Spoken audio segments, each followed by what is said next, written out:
Hello, everyone. This is Andrea Powell with Karana Rising, and this is episode 5 of Surviving Now. We are bringing you stories about current events that impact all of us from the perspective of survivors of sexual exploitation and trafficking who have lived experiences related to the issues. As we've shared in the past, we have noticed at Karana Rising that there is a large variety of stories and content out there about the issues of human trafficking or homelessness or exploitation, domestic violence. There is very little that places those with lived experiences as the experts on that content. And so we wanted to flip that script a bit here with Surviving Now and provide content that will help us all understand how we can participate and take part in solving these global issues. During this time of this recording, we are in the middle of a global pandemic. And something that I have noticed, and I know many of our team members at Karana Rising have noticed, is that there is a large increase in the presence of homeless individuals who are walking throughout the nation's capital and around the country. And doing a little bit of research for this episode, I learned that there is an estimated 4.2 million homeless youth. So we're just talking children and youth, not other adults, estimated throughout the United States, with an average of about 41,000 unaccompanied youth each night between the ages of 13 and 25. And that's 41,000. That's actually more individuals than who grew up in my hometown. Just to put that into context, 1 in 10 school children in New York are homeless. And while these statistics are staggering, it's even more concerning when we think about the fact that all of the data, all of the suggestions and the news from medical experts says stay home during a global pandemic, stay isolated, stay off the streets, go out as little as possible. But if you're experiencing homelessness, basically that's impossible. So you're stuck between, if you're a young person staying in a home where it's unsafe, you're stuck between staying in an unsafe and safe environment at home or going out on the streets. Or you might be having to make life choices that you never thought you would have to make during a pandemic in order to survive. And so we wanted to bring today a special conversation between a survivor and advocate who has experienced homelessness at different parts of her life and how that impacted other things that she's gone through and experiences and what shaped her as a leader today. And we also have a woman who is one of my personal heroes, who has started a program called the Homeless Children's Playtime Project, which does exactly what the name suggests, is they provide a place of play for homeless youth. And I'm going to let her go into it, but it's actually just brilliant. For all of you people watching right now who are parents, who have small children at home, who are sitting on your face while you're trying to work, you can imagine that it's nice to get a break, but add to the fact that if you are a homeless parent and you have jobs that you need to find and counseling you need to go to and case managers and therapy and trying to figure out how your kids are going to get enrolled in school, and you have a kid who's sitting on your face, might get a little stressed out. And so Jamila's organization provides a respite for parents and a healthy outlet for children who need that social connection. So I'm going to let her speak to how the pandemic has impacted her population, her community, and those people she cares about. Jamila, I'm going to start with you. Just go ahead and introduce yourself and share a little bit about your work, and then we will introduce Ashley after that. Yeah, thank you so much, Andrea. Good morning. It's an honor to be here with Ashley, and Thank you. I'm super excited for the conversation. So yeah, I'm a social worker in DC. I was really stunned to see how little regard children have in family homeless shelters, as the demographics of homelessness has really shifted locally and across the country, that now half of DC's homeless population is comprised of parents and children. But you never know that because families are considered the hidden homeless. Many are sleeping doubled and tripled up with family members and friends. And you don't necessarily see them on park benches. So out of sight, out of mind. And it's really shocking to me to see how little programs, services, and supports exist in the family shelter system. It's truly as if children are invisible, many times even when they're in shelter. So the Playtime Project has worked to change that and partner with shelters who might not always have the resources to provide children's services, even if they may want to. So for the past 17 years, we've partnered with 10 family homeless shelter settings and recruited and trained volunteers to provide impactful, intentional play opportunities that help support children's natural resilience and given parents a break, like you said. So it's been a real honor to do this work and to learn more about the systemic injustices that continue to grow the homeless population. And now, of course, like you say, we have a whole nother challenge that's hitting our families the hardest. Thank you so much. And again, just so appreciate the resilience and the work that you do. Ashley, I'd love for you to introduce yourself a little bit for the audience too. Okay. Hi, can you guys hear me? Yes, we can. Okay. Hi, my name is Ashley. I'm a survivor of human trafficking. Also, I'm a lab advocate for Karana Rising. I've been personally known Andrea for 9 years. I've been with Karana Rising since they first started. I can touch a lot with this subject, as well as being a survivor, and including with this pandemic, and including being a mom. Well, thank you, Ashley. You've done some amazing work sharing your testimony with Senator Gillibrand and helping us pass legislation to keep other kids from falling into the situations that you've fallen into. And what actually, and I hope it's okay for me to share this. No, that's fine. Oftentimes when you are advocating on Capitol Hill or before City Council or speaking to the media, you were actually experiencing homelessness and housing instability at the very moment that you were doing that work. And that always struck me, just how powerful you were in your testimony and in your outreach while you were struggling. And I think that's that really speaks to the core of what it means to be surviving now. Can I just say one? I kind of like to touch bases on what Jamila said. Like I also kind of feel like when people think of homelessness, they think of people outside, or sleeping in parks and things like that. I mean, just like what she said, tripling and doubling at people's house. You know what I mean? You're still homeless. You're living with other people. You know what I mean? Then if you got kids, you have to drag your kids with you, and you're just tiptoeing on everybody else's stuff. So I just kind of feel like, homelessness is, yes, you could be outside, but I feel like homelessness is also doubling up, tripling up, at people's houses and stuff like that as well. Yeah, I completely agree. And something that has always struck me in some of the advocacy I've done, not only with survivors of trafficking, but in some of my past life where I was volunteering at a homeless woman's day project in the Boston, Massachusetts area as a woman.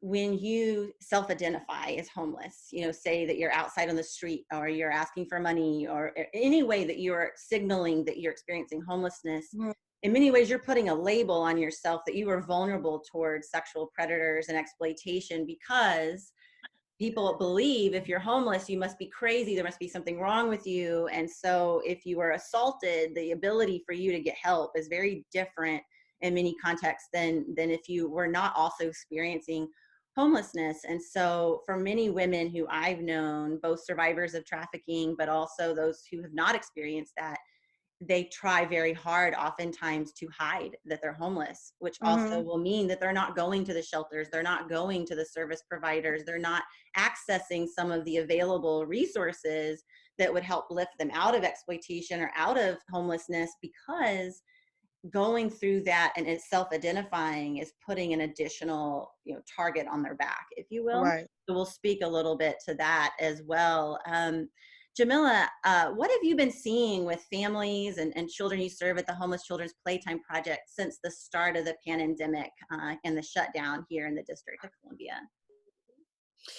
So currently in the 4 shelter programs where we are, 2 of which are domestic violence programs, and one of which is the city's largest hotel setting that serves children and families who are homeless. Many people don't realize that about 500 children are served in several overflow shelter hotels. And we're especially concerned about those families because imagine raising your entire family in a single room without the outlet of a playground or any kind of space for healthy recreation. There's not even a place to walk down a tree-lined street, because they're not in a residential neighborhood. They're along busy New York Avenue. So we're very concerned about the growing impact of isolation the longer this goes on, and how much interpersonal stress families are under. We were concerned about that before the pandemic, and Right. now we're extra concerned about that, because good things don't happen in isolation all the time. So we're really trying to bust through that by maintaining relationships over the phone as much as we possibly can, sending play kits so kids can keep on playing in their rooms, advocating for computer access so distance learning isn't disrupted, providing emergency support and referrals. And the good news is families are served 3 meals in the hotels, but imagine having to go into public 3 times a day to pick up your food. That's not safe either. And then in the DV shelters, the families have to trek out to get food, and they're facing the same empty shelves that the rest of us are facing, on top of piling your kids onto the bus and making that perilous journey. So we're seeing a lot of just struggles meeting families' basic needs. And those families fortunate enough to find housing and moving, it's also no picnic, of course, moving during a pandemic. So there are extra challenges there as well. So we have a lot of concerns that, everything's harder when you're homeless, and everything's harder when you're in a pandemic. Yeah. So, do you feel like there's an increasing number of families who are now experiencing homelessness as a result of the pandemic? I believe we're going to see that wave hit in the coming months and years. It's just staggering reading the national statistics of how many folks are falling into unemployment and job loss. So I think that the trends are really at odds with the city's determination to reduce homeless numbers. And they were going to phase out of the hotels at the end of this year, and I don't think anyone thinks that's possible now. So we're definitely imagining that there's going to be a wave coming of increased family homelessness. Yeah, I can definitely imagine. I have concerns about that as well. And just thinking about, like you said, the long-term residual effects, not only of the physical homelessness, but also thinking about what children and families are going to be living with after things begin to resume, and we're expected to get out there in the world, if you will. Ashley, you've survived so much, and I honestly don't even know where to begin to say how much I admire you for this. But what was your life like, as a young person, the first time you experienced homelessness? What drew you into that state? Like, how did I get to be homeless? Mhm. Well, as being younger, I was having a lot of family problems, and I ran away. And you know, it to be honest, like, if anything, like, I felt alone. Like, I didn't feel like I had my family. That's another reason why I did run. Things were happening inside my home, that normalized families shouldn't go through. I was scared. I was going through a lot of things within my inner self. Um, it was really scary, it was. I'm not gonna lie. And I feel like, people, like, certain people, they look at things like, oh, well, just like in the beginning, and I always would touch bases on this, even when I first started, before Karana Rising, before then, and things. I like, certain people think that people choose to be homeless, or people, oh, well, she's out here, so she chose to do this, or she chose to be where she is, it's her fault why she's here, or why she's out here in the streets. It's her fault why she was a victim to human trafficking, and sometimes people's first instinct is to run and get away from that, you know what I mean? And that's how it was for me. I felt like I had to run to get away from where I was. I felt alone. I was sad, anybody that like you said, willing to give your hand, I'm not gonna lie, I took it, just because, like, I'm out here. I was out there. I didn't know what else to do. I couldn't call nobody. I was scared to call the police and ask the police for help, because I'm like, no, they would take me right back home. And I Or think they like, oh, she's young, she's rebellious, she don't want to listen, that's why she's doing what she's doing. But, like, no, there's a lot of inside things going on. And yes, and I obviously know you well and know some of that too. Right. But a couple of things I wanted to share as we continue is that term runaway has always really bothered me because that implies blame on the child when, Right. my experience, Right. I've never met a young person who said, I ran away because I just thought it would be a barrel of laughs to be on the streets at night and figure out where to get food. Or, couch surfing is just exactly what I want my life to look like. No, so I often think it's not that someone ran away, it's that circumstances pushed them away. Right. And I worked with a young man once who was a survivor of trafficking, and he said, I didn't run away. It's just that when I left home, nobody went looking for me. Oh, Right. And that, he must have said that to me 12 years ago. And it just, I will never forget it.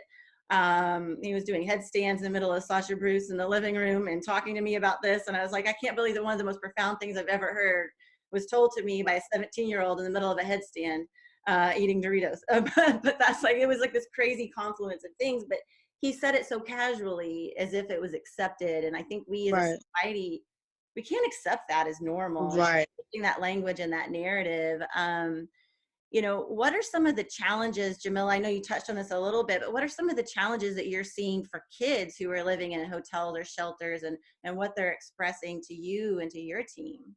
hmm Well, like the two of you, I'm also a parent, and every day I keep thinking about the kids and the families that we serve because as a housed individual with toys and games and all kinds of things to keep kids busy, I'm tearing my hair out every day and having a really hard time keeping my kids occupied. And one of the first things I notice is how pent up they get without having an opportunity to exercise, especially on a rainy day when they're stuck inside.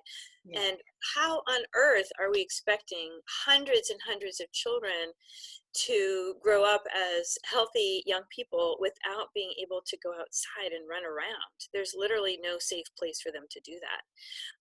So as we're coming into the summer, I'm really curious to hear what the plan is to help keep kids engaged over the summertime. Like, what if they never get a chance to go to the pool or go to a playground or do something productive and positive? What if they continue to be stuck indoors all summer long? So that's my biggest concern, because kids can't, it's just not natural for them to be pent up in a single room indefinitely.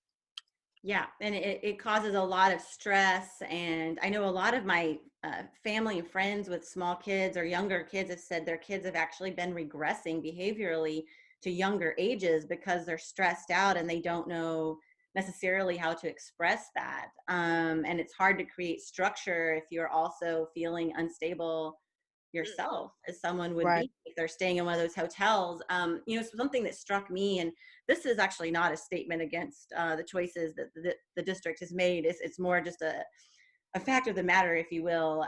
But a lot of the hotels up and down New York Avenue, unfortunately, are real hotspots for sex trafficking. Yes. It's where traffickers recruit. It's where they conduct their exploitation. It's where buyers of sex know to go. Mhm.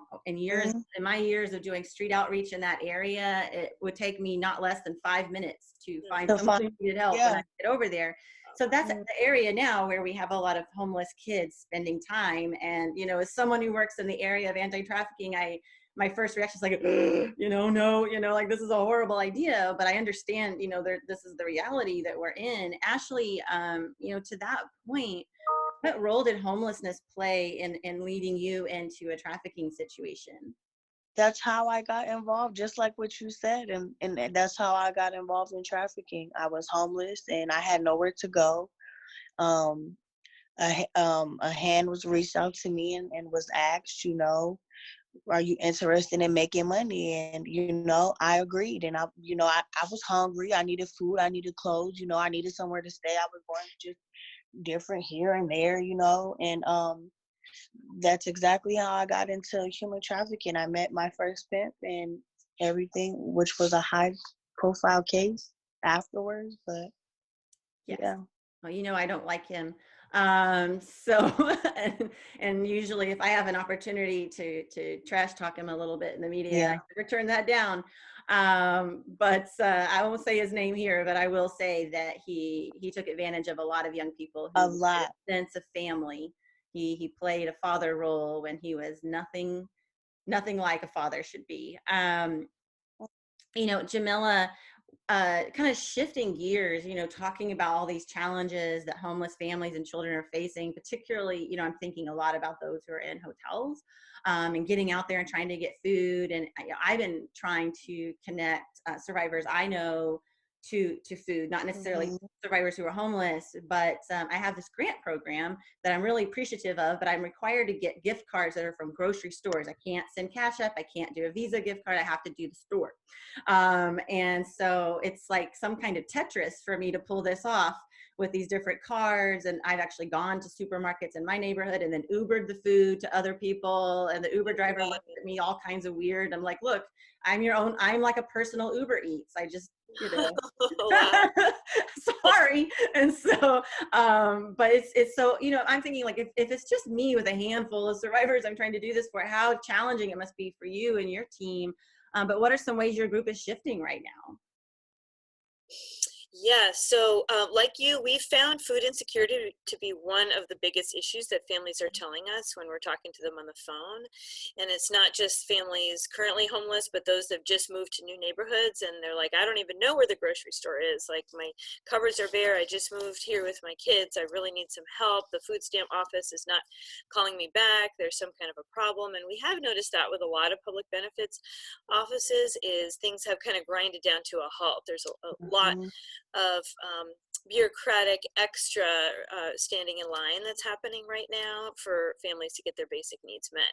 So we that emergency resource is so helpful. So we're able to sometimes email them a Target gift card that they can use right away to try to stock up on pots and pans and essentials that they need when they move, as well as reach those families that are food insecure as quickly as possible. So it's never something that we ever imagined that we'd make that kind of a pivot, but we really, these times are calling for such creativity and innovation, and obviously we just need to meet families where they are, and if that's what they need, that's what I think all of us need to go out of our way to provide, to take away one more concern. But again, the longer this goes on, a $200 gift card isn't going to last indefinitely. So I'm really hoping that we as a community, beyond charity, as we imagine compassion fatigue might set in, as this drags on longer and longer, there might not be as many folks willing to jump in and help. What can we do to change our systems to provide more support over the long term?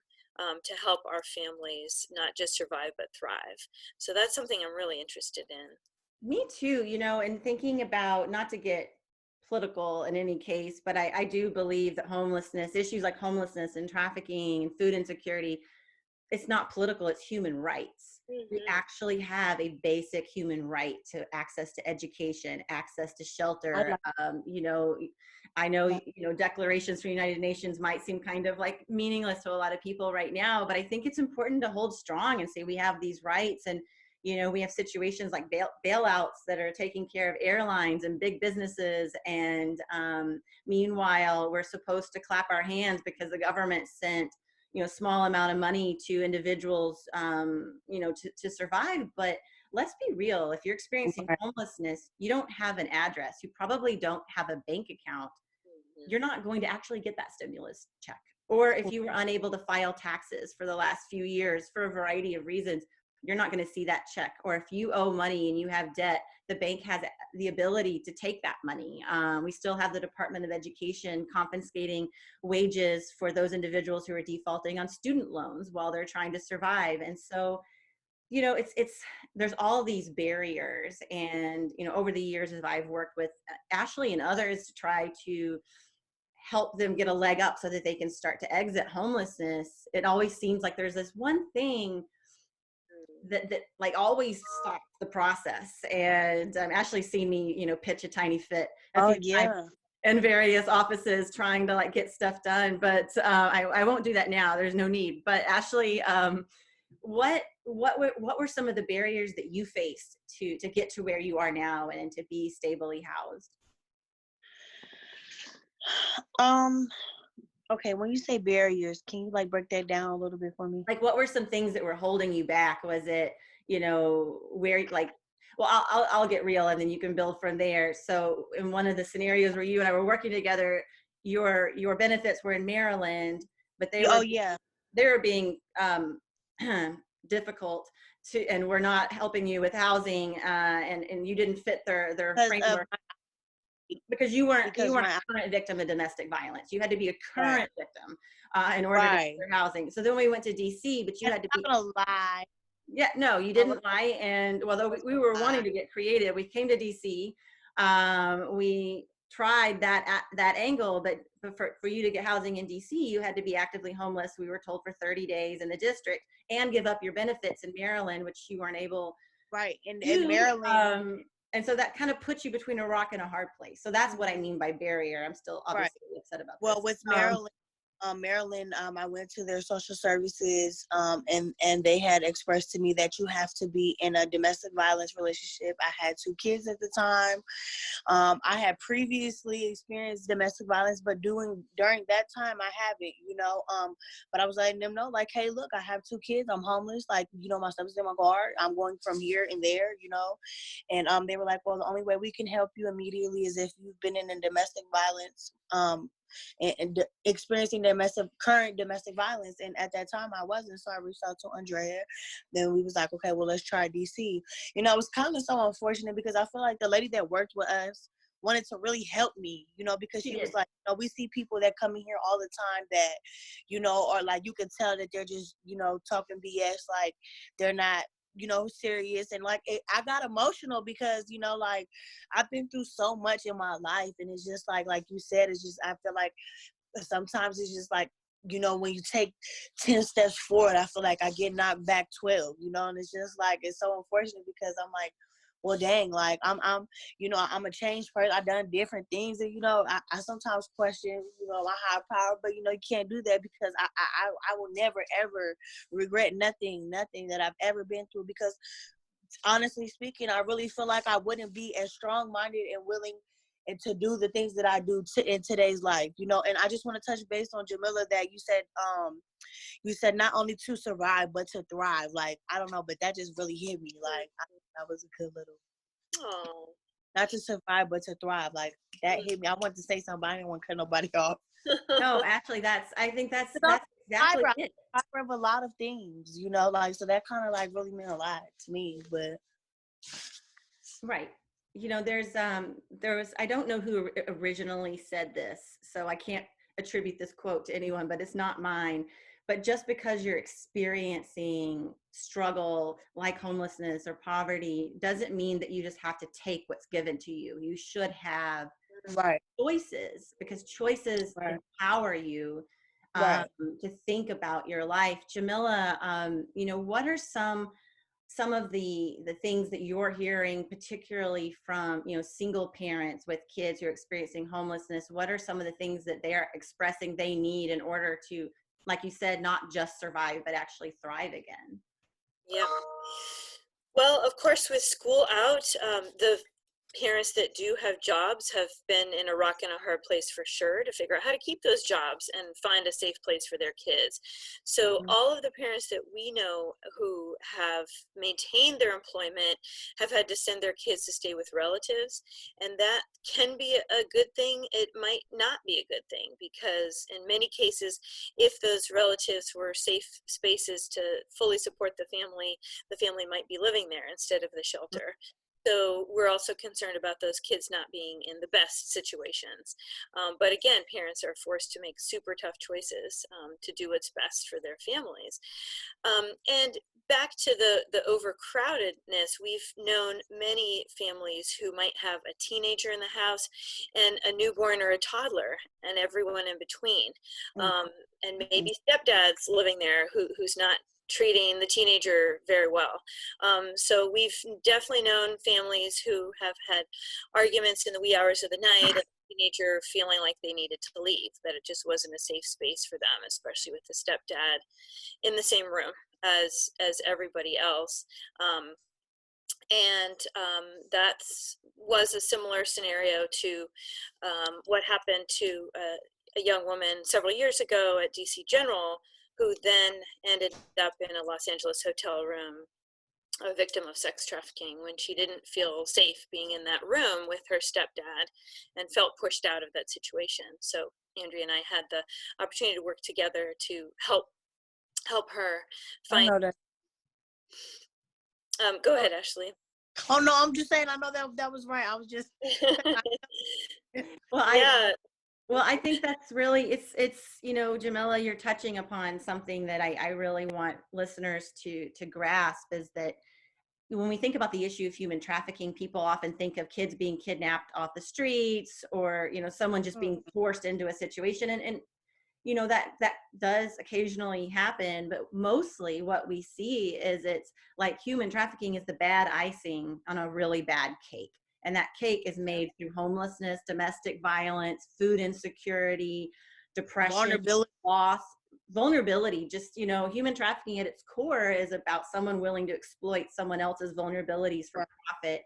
And homelessness, we did a study years ago I was lucky to be a part of, and that study effectively had me living on the staircase of another homeless youth program called Sasha Bruce. I was that lady on the stairs for like months, and I observed a lot and have unbelievable respect for Sasha Bruce. But about 80% of the kids we interviewed about 150 homeless kids. 80% had experienced homelessness before they were in a situation of trafficking, and homelessness was the number one fear that was leading them to contemplate going back into the sex trade to survive. Right.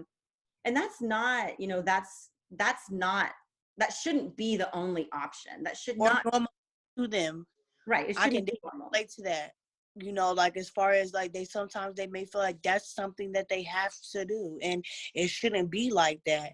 And I personally speaking from my own experience, I was like that. Like I'm homeless, I ain't got nowhere to go. So look, I have to do this, and I had my first daughter at the time, and then I'm just like, I gotta do what I gotta do for me and my child. I stayed in a hotel for 3 months, like in the beginning, like with me and my child, and I did it all by myself. And but I had nowhere to go. Nobody would help me. There wasn't enough resources for me, or they make it seem like it has to be, what's the word I'm looking for? It has to be certain things, like for you to be qualified or eligible to enter that program, or you know what I mean. I feel like yes, don't get me wrong. I feel like domestic violence is number one, but I feel like, what about those who aren't just experience domestic violence, but that are still homeless with their children, and they are victimized to exploitation and things like that. I just kind of feel like it should, like certain places, I just kind of feel like they're just, it's just certain criteria. Like for personally speaking, just because I haven't dealt with domestic violence recently, I can't get into a program, and I'm homeless with my children. Right. Jamila, I want to like build upon what Ashley was saying, and I know we're getting close to the end, but Yeah. if you were going to, I see you, Ashley. If Jamila, if you were speaking to, 13, 14-year-old Ashley, which really wasn't all that long ago, what would be something that you would say to a young person, sitting there in those circumstances, and what resources, what would you say, you or other programs could do to support them, and what would be that encouragement that you would send out? Oh, wow. Well, first of all, I would say you are a child, and you should not be going through this, and none of this is your fault. Right. And B, wow, look at your resilience. Look at the choices that you have before you. And I believe that in the moment, we always do the very best thing that we think we should do. We always make what we believe is the best of several less than ideal options. So I feel like it's really important, especially for young people who have gone through so much, to look back at your past self and just think, wow, forgive your past self. If sometimes kids have shame about maybe the situations that they found themselves in, oh my gosh, you were a child. You did the very best you could with what you had, and just look at your perseverance and strength and resilience, and just be amazed and thankful that you are a survivor.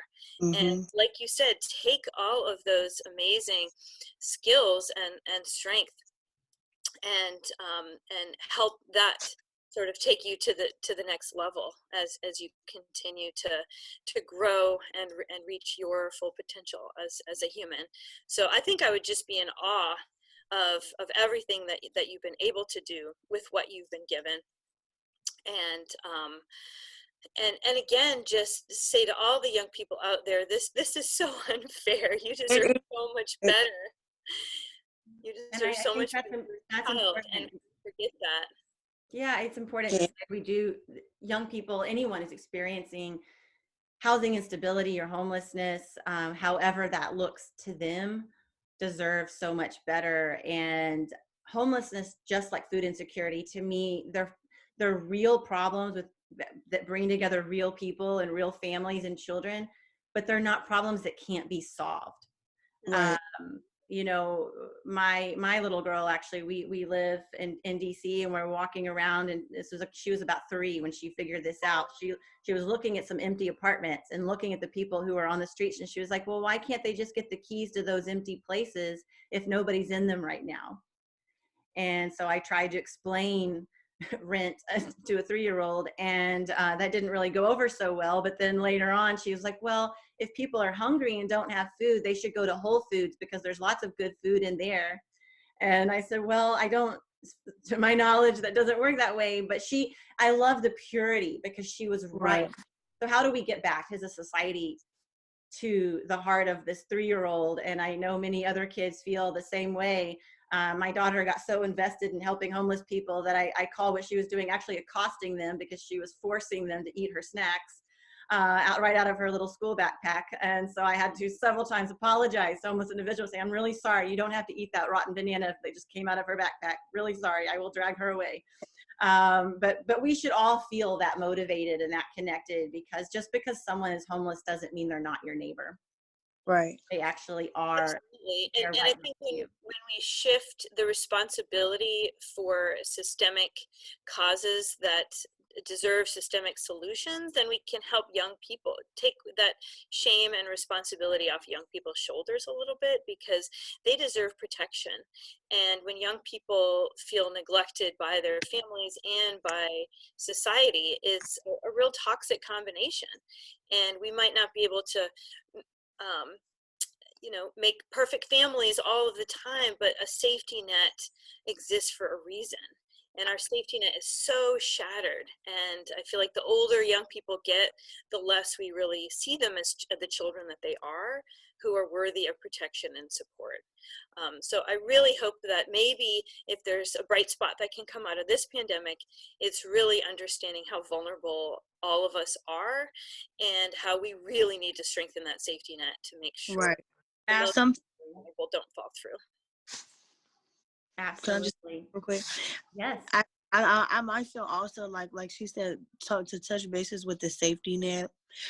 I kind of feel like some youth, or especially youth that has kids, they might be scared, coming from her side and what she does, as far as her organization and things like that. They might think like, well, if I'm homeless, they're gonna take my kids, or things like that. I mean, I kind of felt like that once upon a time. Like, you remember, Andrea, like I was like, I'm scared because I don't want them to think, oh, because I don't have nowhere to live, like I'm not taking care of my kids, or I'm trying to take care of my kids. No, it's a lot. And I wanted to, as we draw to a close, say that, if anyone who's listening right now wants to help join us at Playtime Project and at Karana Rising, we all can play a role. If you have a car, you could drive groceries to individuals in need. If you can sew, you can help mend clothing for people who need help fixing some of their clothes so they can go to that job interview. If you can contribute financially, be it $5 or however much you can give, please consider contributing to Playtime Project or to Karana Rising. We will be putting links in the episode notes so that you can learn where to do that and learn more about these issues. But everywhere we live in this country and around the world right now, there are people all around you who are experiencing homelessness or at risk of experiencing homelessness. This is a huge issue. And as Jamila said, we're going to see waves and waves of this growing. But rather than turn away from these issues, let's radically accept we have an opportunity to actually help people. I'm not talking about everyone having to go out and save the world, but just helping one neighbor next to you could make a profound difference and a butterfly effect for years to come. So thank you both so much for joining. Thank you. Ashley, I always love having you on the Karana Rising team. Jamila, you and I've worked together in all kinds of interesting circumstances over holidays and middle of the nights, and it's been just a delight to have you on the show. Thank you to everyone who's listening. We will be putting resources in the show notes, but this is Andrea Powell with Karana Rising for Surviving Now, episode 5, and we are closing with being young and homeless during a global pandemic. That sounds like a dark topic, but as you can see, there is light out there for those who want to make a difference and those in need. Thank you both very much and have a beautiful day.